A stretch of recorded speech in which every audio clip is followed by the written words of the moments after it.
नमस्कार, मैं हूं आपके साथ मयंक मिश्रा। आज 8 तारीख है और देखिए मैं सीधा पॉइंट पर आना चाहता हूं। सऊदी अरब, तुर्की और पाकिस्तान के बीच जो डिफेंस डील हुई है, नेटो स्टाइल में जो डील साइन की गई है, जिसकी शर्त यह है कि एक देश पर हमला दूसरे देशों पर हमला माना जाएगा, यानी सऊदी पर हमला होता है वो तुर्की और पाकिस्तान पर भी हमला माना जाएगा, और इसी तरह किसी भी देश पर हमला होता है तो वो बाकी दोनों देशों पर भी हमला माना जाएगा।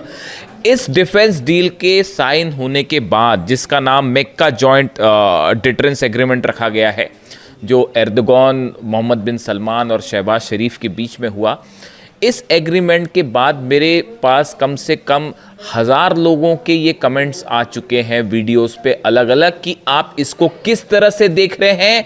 इस पूरे जो नया ये एक संगठन बन रहा है, ये जो डील हुई है, इसके पीछे का मकसद क्या है और इसकी इनसाइड स्टोरी क्या है। मैं इसीलिए इस पर ये वीडियो बना रहा हूं क्योंकि बहुत सारे लोग ये सवाल कर रहे हैं कि आप इसको कैसा देख रहे हैं। सबसे पहले मैं शुरुआत ये करना चाह रहा हूं कि इसको लेकर ईरान की तरफ से क्या प्रतिक्रिया आई है। ईरान ने सऊदी को क्या जवाब दिया है इस नेटो, जो मुस्लिम नेटो कहा जा रहा है सो कॉल्ड। देखिए, पहली बात तो मेरी व्यक्तिगत राय अगर आप जाने, ईरान को किसी भी ऐसे संगठन में शामिल किए बिना वो संगठन कभी सक्सेसफुल नहीं हो सकता। इस बात को आप नोट करके रखिए। मिडिल ईस्ट का किंग अब ईरान है, मिडिल ईस्ट का बॉस अब ईरान है, इस बात को नोट करके रख लीजिएगा। आगे बढ़ते हैं, ईरान ने क्या जवाब दिया है। Iran has reacted sharply to the new Saudi Arabia Turkey Pakistan mutual defence pact, warning Riyadh that a paper agreement with Turkey and Pakistan will not guarantee its security.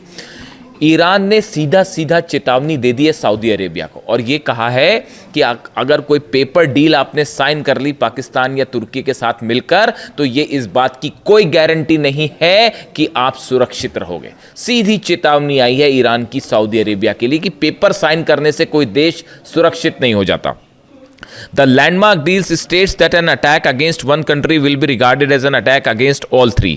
The warning comes amid escalating Iran-US tension and reports that the Tehran threatened to retaliate against Gulf countries' energy infrastructure if Iranian power plants were attacked. Iran ने एक बार फिर साफ कर दिया है कि अगर Iran के पावर प्लांट्स पर हमले होते हैं तो पूरे अरब देशों के पावर प्लांट तबाह कर दिए जाएंगे, एक भी पावर प्लांट नहीं बनेगा। यानी ईरान ने ये जो नया पैक्ट हुआ है सऊदी, तुर्की और पाकिस्तान के बीच में, इसको लेकर ईरान ने बड़ा एग्रेसिव कमेंट दिया है और ये कहा है कि ये असल में, देखिए, इसके पीछे बड़ी साजिश है। मैं आपको समझाता हूं, लेकिन पहले ईरान का पक्ष रखना ज़रूरी है कि ईरान इसमें क्या चाह रहा है। देखिए, इसमें ईरान की तरफ से 2-3 बातें साफ कर दी गई। पहली बात, सऊदी को सीधी चेतावनी दी गई है। ये काफ़ी समय बाद हुआ है ऐसा जब ईरान ने सीधा सीधा सऊदी को वार्निंग दी है। देखिए, अब तक क्या हो रहा था कि ईरान जो है वो अरब देशों को वार्निंग दे रहा था कि अगर हमला होगा तो आपके इंफ्रास्ट्रक्चर पर हमला होगा, या जॉर्डन, बहरीन या जो है वो कुवैत पर हमले होंगे। लेकिन ये काफ़ी दिनों बाद, आप देखिए, पहला मौका है जब ईरान ने सीधा सऊदी को चैलेंज किया है, सऊदी को वार्निंग दी। जिसके बाद ये भी सवाल उठने लगे हैं कि क्या अब आगे ये जंग का रूप धीरे से अमेरिका पीछे हो जाएगा और ये सऊदी वर्सेस ईरान तो नहीं होने जा रहा।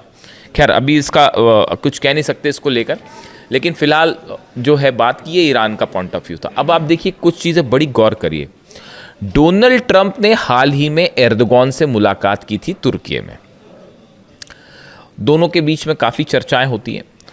मोहम्मद बिन सलमान की डोनाल्ड ट्रंप से जो है वो फ़ोन पर लंबी बातें होती हैं और शहबाज शरीफ और मुनीर से तो होती है।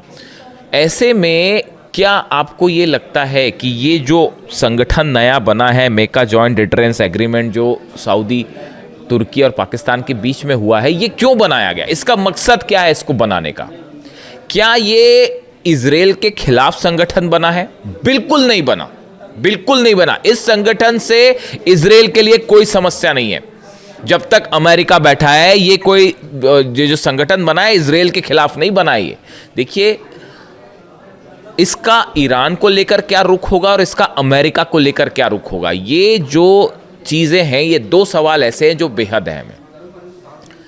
अगर आप मुझसे व्यक्तिगत राय पूछें तो ये संगठन जो आनन फानन में तेजी से बनाया गया और इन हालात में बनाया गया जब हूती जो है वो नजरान में हमले कर रहे हैं, हूती जो है वो ये दावा कर रहे हैं कि हमने सऊदी के अलाइंड फोर्सेस के 100 लोगों को मार दिया है, हूती ये दावा कर रहे हैं कि हमने 12 टैंकर सऊदी के जला दिए हैं, सारे पोर्ट सऊदी के बंद कर दिए गए हैं और सऊदी का एक बूंद तेल बाहर नहीं निकल पा रहा, सऊदी अपनी रक्षा करने की हालत में है नहीं। ये तो तब है जब हूती हमला कर रहा है, ईरान ने तो हमला किया ही नहीं। ईरान की मिसाइल्स जब सऊदी में गिर रही हैं तो इंटरसेप्टर्स खत्म हो चुके हैं, लगभग जो है बताया जा रहा है 70% इंटरसेप्टर्स जो है सऊदी के खत्म हो गए, अमेरिका वाली जो पेट्रियट मिसाइल्स थी। तो ऐसे में देखिए, पहली बात तो ये कि सऊदी को अपनी चिंता सता रही है, सऊदी ये बात समझ चुका है कि ईरान अमेरिका जो है वो रक्षा नहीं कर सकता, डोनाल्ड ट्रंप किसी भी अरब देश की रक्षा नहीं कर सकते। अब ये फैक्ट है, ये ट्रुथ है, अब इसको लेकर कोई कंफ्यूजन किसी को नहीं होना चाहिए। ये बात हम शुरू से कह रहे थे, ये बात 2 साल से मैं आपको बता रहा था कि अगर आप हमले करोगे ईरान के ऊपर तो अरब पर ऐसा हमला होगा और अमेरिका बचा नहीं पाएगा। 2 साल से हम आपको ये बात समझा रहे थे, लेकिन अल्टीमेटली देखिए वो बात सच साबित हुई ना। तो अब ये पूरा अरब देश समझ चुके हैं, जॉर्डन समझ गया, बहरीन समझ गया, कुवैत, और किसी को शक है तो देख लीजिए जाके इन देशों में बेसिस का क्या हाल है। जहां मर्जी होगी ईरान वहां मिसाइल मारेगा और आप नहीं रोक पाओगे। बात नंबर 1। तो सऊदी को अपनी सिक्योरिटी की चिंता है कि भाई अमेरिका तो कर नहीं सकता तो कोई दूसरी चीज़ से सिक्योरिटी की जाए, तो इसलिए ये एक पैक्ट साइन किया गया है कि किसी तरह से जो है दूसरे देशों से जो है मदद मिलेगी, हथियारों की मदद मिलेगी, संभवतः ऐसा सोचता होगा सऊदी। दूसरी, जब अमेरिका के पास ये हथियार कम पड़ रहे हैं, देख ही रही है आप, खबर देख ही रहे हैं, डोनाल्ड ट्रंप फंस गए और कितना हैसियत से उनकी लड़ाई हो गई, अपने रक्षा मंत्री से ही सब कुछ चल गया वो। तो जब उसके पास हथियार नहीं बचे तो इनको क्या हथियार देंगे वो समझिए बात। तो सऊदी को पहले अपनी सुरक्षा की चिंता, बात नंबर 1। बात नंबर 2, सऊदी को ये भी लगता है कि ऐसा पैक्ट हो जाएगा तो कल को ईरान के ऊपर दबाव बनाना है या हूती पर दबाव बनाना है या कोई ऐसी सिचुएशन खड़ी हो जाए जिसमें वॉर हो जाए मिडिल ईस्ट में बड़ा, तो उस समय तुर्की और पाकिस्तान और दूसरे देश जो इसमें शामिल हो जाएं, और भी शामिल हो जाएंगे शायद, वो दबाव बनाने के काम आएंगे, कम से कम एक सपोर्ट तो देंगे, सऊदी को बचाने की कोशिश तो करेंगे, बायलैटरल टॉक करके और किसी तरह से बातचीत, हस्तक्षेप करके ईरान को रोकेंगे तो कल को ईरान ने हमला कर दिया। तो ये बात नंबर 2।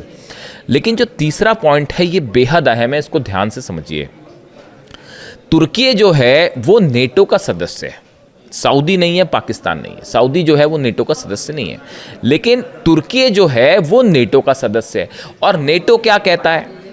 नेटो का नियम ये कहता है कि एक देश पर अगर हमला होता है तो वो सब पर हमला माना जाएगा। अगर कोई देश जंग में कूदता है और उस पर स्ट्राइक हो रहे हैं तो वो सबके खिलाफ जंग मानी जाएगी। इसी वजह से आप देखिए यूक्रेन जो अब तक सामना कर पा रहा है रूस का, ये क्या यूक्रेन वर्सेस पुतिन जंग हो रही है, ये रूस वर्सेस नेटो की जंग है। अमेरिका हथियार दे रहा है, नेटो के जितने देश हैं, जर्मनी, इटली, ये सब के सब हथियार दे रहे हैं साहब, इसीलिए जेलेंस्की अब तक जंग कर पा रहे हैं, वरना यूक्रेन तो कब का ये जंग हार चुका था। तो ये नेटो वर्सेस रूस की जंग है। तो आपने क्या किया कि तुर्की नेटो का सदस्य है, तुर्की के खिलाफ जंग मतलब नेटो के खिलाफ जंग मानी जाएगी। अब तुर्की का पैक्ट हो जाता है, सऊदी से करवा दिया जाता है, यानी सऊदी पर हमला माना जाएगा तुर्की पर हमला, और तुर्की पर हमला माना जाएगा नेटो पर हमला। यानी ये एक रास्ता बनाया गया है कि कल को सऊदी को बचाने के लिए नेटो आए तो वो अपनी फोर्सेस भेज सके, अपने एयरप्लेन भेज सके, अपने डिफेंस सिस्टम भेज सके, अपनी मिसाइलें भेज सके। समझ रहे हैं आप इस बात को? क्लियर है या कंफ्यूजन है कोई? देखिए, तुर्की पर हमला यानी नेटो पर हमला माना जाएगा, ठीक है। ये जो नेटो का नियम है खुद ये कह रहा है कि तुर्की किसी भी सदस्य पर हमला तो तुर्की पर हमला यानी नेटो पर हमला। और अब ये डील होने के बाद, ये मेका जॉइंट डिटरेंस एग्रीमेंट के बाद, सऊदी पर हमला यानी तुर्की पर हमला माना जाएगा, और तुर्की पर हमला यानी नेटो पर हमला, तो फिर नेटो भी सऊदी की मदद कर सकता है तुर्की के जरिए खास तौर पर। यानी एक देखिए मिडिल ईस्ट में हकीकत क्या है, हकीकत ये है कि अमेरिका और इजराइल का तो खैर ईरान से अब कोई मुकाबला ही नहीं है। ईरान जब चाहे वो इजराइल को घुटनों पे ला देगा, जब चाहे तब। अकेले जंग करने की हिम्मत ही नहीं। आप दुनिया के किसी डिफेंस एक्सपर्ट से जाके पूछ लो, क्या इजराइल ईरान के साथ अकेले जंग कर सकता है? बिल्कुल नहीं कर सकता। नेतन्याहू, इजराइल, मोसाद, सब ये जंग हार चुके हैं। ये मैं डंक की चोट पे कहने को तैयार हूं और मुझे किसी ये कहने में कोई हर्ज नहीं है। कौन सा डिफेंस एक्सपर्ट आप ले आए, क्या कर पाए इजराइल के जेट्स, बताइए। और अगर अकेले लड़ ले तो उसके बाद तो वो हाल होगा जो जॉर्डन, कुवैत और बहरीन का हुआ। इतना ठोकेगा ईरान।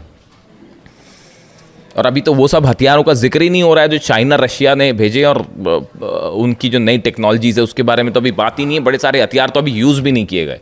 खैर, तो अब जो है अमेरिका अकेले मुकाबला नहीं कर सकता ईरान का, ये बात साबित हो चुकी। शुरू में ये सोच के चल रहे थे कि बस 48 घंटे में निपटा देंगे हम ईरान को, आज 5 महीना हो गया, खत्म हो गया। आगे देखिए कैसी हार्मूज में कैसी हालात है, गिड़गिड़ा रहे हैं डील के लिए। लिटरली गिड़गिड़ाना शब्द होता है ना, देखिए मैं ज़्यादा चीखना चिल्लाना करता नहीं, तो मैं प्रेम से ही बात करता हूँ। तो ऐसा है कि वो जो गिड़गिड़ाना शब्द होता है ना, जो गिड़गिड़ाना, वो वाली हालत है अमेरिका की हॉर्मूज में। और ईरान ने कह दिया साहब देखो आपसे तो हम कोई बात ही नहीं कर रहे, हमको खोलना होगा हॉर्मूज तो खोलेंगे, नहीं खोलना होगा तो नहीं खोलेंगे। और पहली वाली सिचुएशन तो आप एक्सपेक्ट मत करो कि पहली वाली सिचुएशन में हॉर्मूज चला जाएगा, है ना।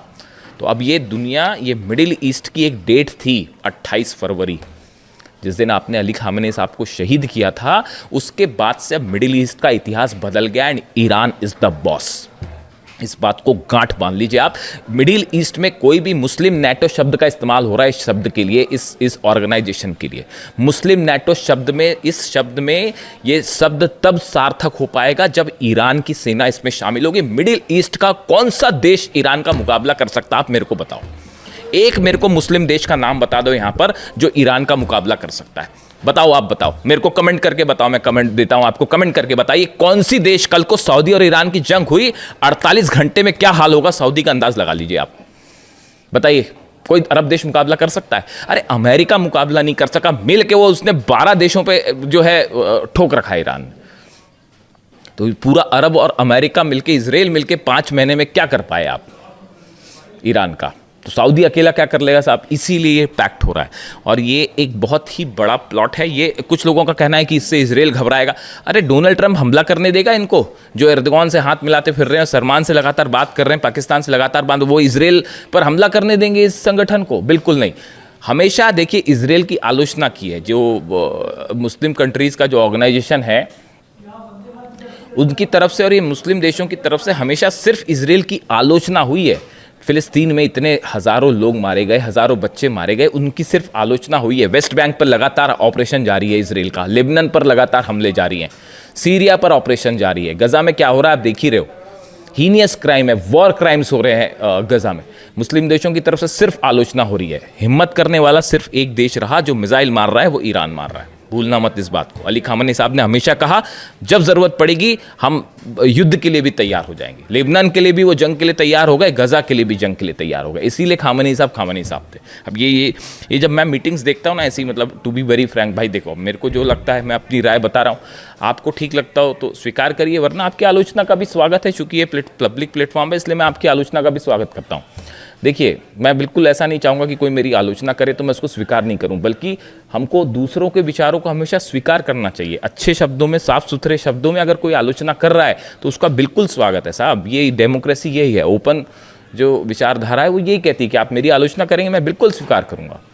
जब ऐसे डील्स में होते देखता हूँ ना, तमाम जो नेता इस पूरी जंग में इन्वॉल्व हैं, चाहे अरब देशों के हो, चाहे अमेरिका हो, इजराइल हो, इन सबको देखने के बाद देखिए ऐसा लगता है कोई भी कदम होता है उसमें किसी तरह की साजिश नज़र आने लगती है।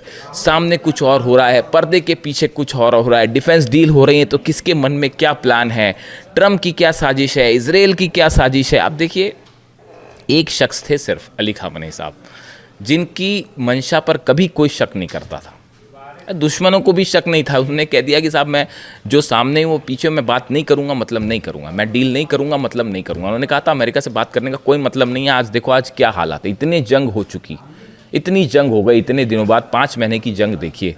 इतनी जंग के बाद क्या वो बात सही साबित हो रही है, नहीं हो रही है कि डील का कोई अंदाजा, बातचीत का कोई नतीजा निकल रहा है? नहीं निकल रहा। तमाशा बना रखा है कि बस अब जंग हो रही है, नहीं अब बात अच्छी हो रही है, नहीं आप सीज फायर कर लेते तो ऐसा कर लेते। बात सच साबित हुई ना अली खामेनी साहब की, ये विजन था उनका, इसीलिए he was the supreme leader and that's why I like Ali Khamenei साहब। इसीलिए मैं उनकी तारीफ करता हूँ, उन्हें पसंद करता हूँ कि उनका विजन देखिए कितनी क्लैरिटी के साथ है। उनको पता था कौन दुश्मन है, कौन दोस्त है, कौन क्या। इसीलिए उन्होंने कहा था सऊदी को लेकर, वो हमेशा ये चाहते थे कि शिया और सुन्नी के बीच में ये जो एक तनाव वाली स्थिति है ये हमेशा दूर हो जाए और हर अरब देश को ये समझना चाहिए कि असली दुश्मन कौन है। ये बात वो हमेशा समझाते रहे।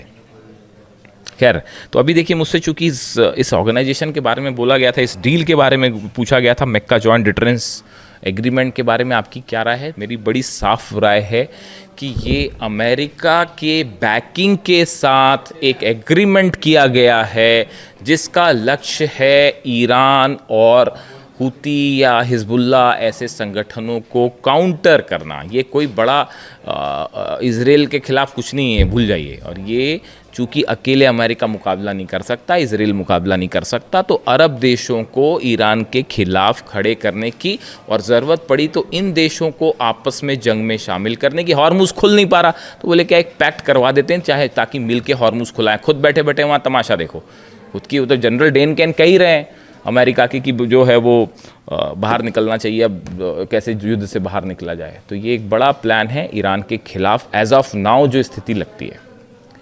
कमेंट करके आप बताइए आपको क्या लगता है, और आपके सारे कमेंट्स मैं पढ़ूंगा और जवाब देने की भी कोशिश करूंगा। Thank you so much.